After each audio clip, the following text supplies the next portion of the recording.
आखिरकार 8 साल की बच्ची की क्या ही गलती थी कि उसका सामूहिक रेप किया गया। उसके बाद उसके प्राइवेट पार्ट को खुरपी से काटा गया।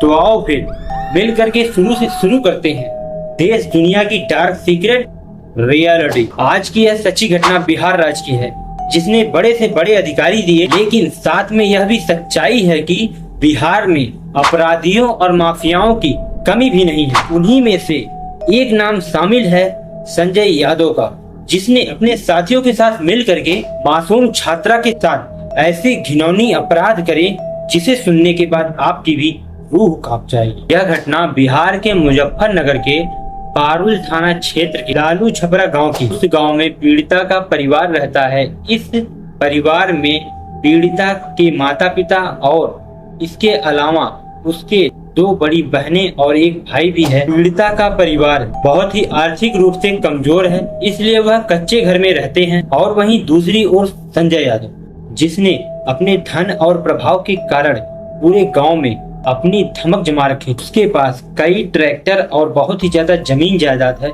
इस वजह से उस गांव में उसका और भी ज्यादा बोलबाला दबदबा बना हुआ है, क्योंकि उसके ट्रैक्टर से गांव की खेतों की जुताई होती थी। शायद रसूखदार होने की वजह से पुलिस भी उसके ऊपर कार्रवाई करने से कतराती थी। अब मैं ऐसा क्यों कह रहा हूँ, इसका कारण यह है कि इस घटना का संबंध पीड़िता की बड़ी बहन से जुड़ा हुआ है, क्योंकि कहानी के साथ ही इसकी सच्चाई का पता चल जाएगा, जो आपको सोचने पर मजबूर कर देगा कि आखिर आजकल हमारे देश में चल क्या रहा है। अब 12 अगस्त की देर रात की बात है, जब पीड़िता के घर में उसकी मां और उसकी 2 बड़ी बहन और पीड़िता खुद सो रही थी। अब रात के लगभग 11 बजे का समय था, जब गांव में हलचल बंद हो चुकी थी। तभी अचानक से संजय यादव अपने 4 दोस्तों के साथ कुल मिलाकर 5 लोग 3 बाइक पर सवार होकर पीड़िता के घर के सामने आए और उनके घर के बाहर सो रहे पीड़िता के पिता और भाई से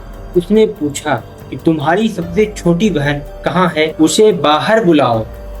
और अब आप खुद सोच सकते हो कि कोई भी पिता, माँ या फिर भाई इतनी आसानी से तो अपनी बेटी या अपनी बहन को इतनी आसानी से उन दरिंदों के हाथों में सौंप नहीं देंगे ना। इसलिए पहले पीड़िता के पिता और भाई ने इसका विरोध किया, लेकिन उन 5 दरिंदों ने खुलेआम धमकी दी कि वे उनकी बेटी को उठाकर ले जाएंगे और उसके साथ दुष्कर्म करेंगे, उसके बाद उसको मार देंगे। पिता और भाई ने उन्हें रोकने की बहुत कोशिश की।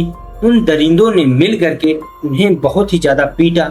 घर का दरवाजा, जो कि ताड़ का बना हुआ था, क्योंकि वो लोग कच्चे घर में रह रहे थे, वो लोग आसानी से ताड़ के दरवाजों को तोड़ करके घर के अंदर प्रवेश कर जाते हैं और वो लोग धारदार हथियार से लैस होते हैं।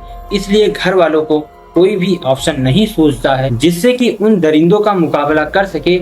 उन 5 दरिंदों ने मासूम लड़की को घर से उठाया। पीड़िता के परिवार के पास कोई भी रास्ता नहीं बचा हुआ था और उनके पास कोई भी साधन नहीं था। संजय यादव ने लड़की का मुंह दबाया और उसे अपने बाइक पर बैठा करके ले गया। घर के लोग कुछ भी नहीं कर सके कि उनके सामने उनकी प्यारी बेटी को उठाकर ले गया। वो लोग बेबस होकर के तमाशा देख रहे थे जब उनकी मासूम प्यारी सी लड़की को घर से उठाकर ले गए थे। तो जरा सोचो, उस माँ और पिता और भाई पर और उनकी बहनों पर क्या बीती होगी।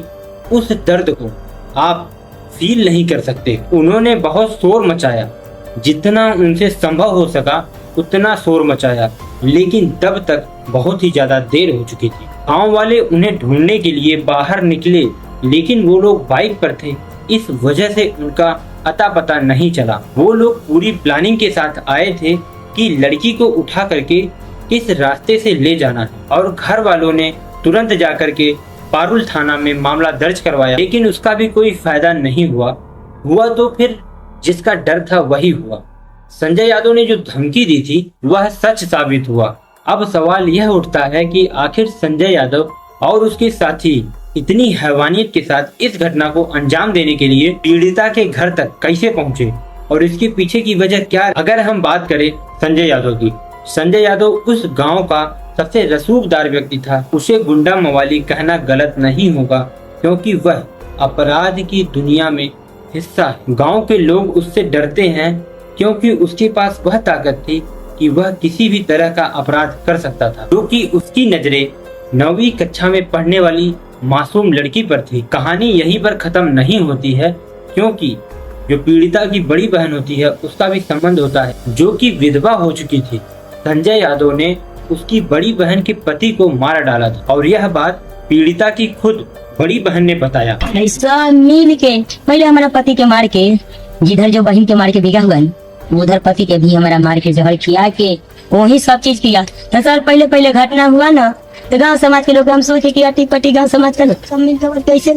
अगर आप लोगों को इनकी बातें समझ में नहीं आई है तो मैं आप लोगों को बता देता हूँ। पीड़िता की बड़ी बहन ने वही कहा कि संजय यादव ने उसकी छोटी बहन को वही मार फेंका होगा जहाँ पर इससे पहले उसके पति को मार फेंका था। अब यहाँ पर यही सवाल उठता है कि आखिरकार उस समय संजय यादव पर पुलिस ने कार्रवाई क्यों नहीं की, क्योंकि जब उसकी बड़ी बहन खुलेआम मीडिया में बता रही है तो जरूर उस टाइम कुछ न कुछ एक्शन तो लिया होगा। बाकी इसके आगे की जानकारी नहीं है, तो इससे दावा तो नहीं किया जा सकता है। लेकिन अगर पुलिस ने उस वक्त सख्त कार्रवाई की होती तो आज उसकी छोटी बहन इन दरिंदों के चंगुल में नहीं आती। संजय यादव ने आखिरकार ऐसा क्यों किया?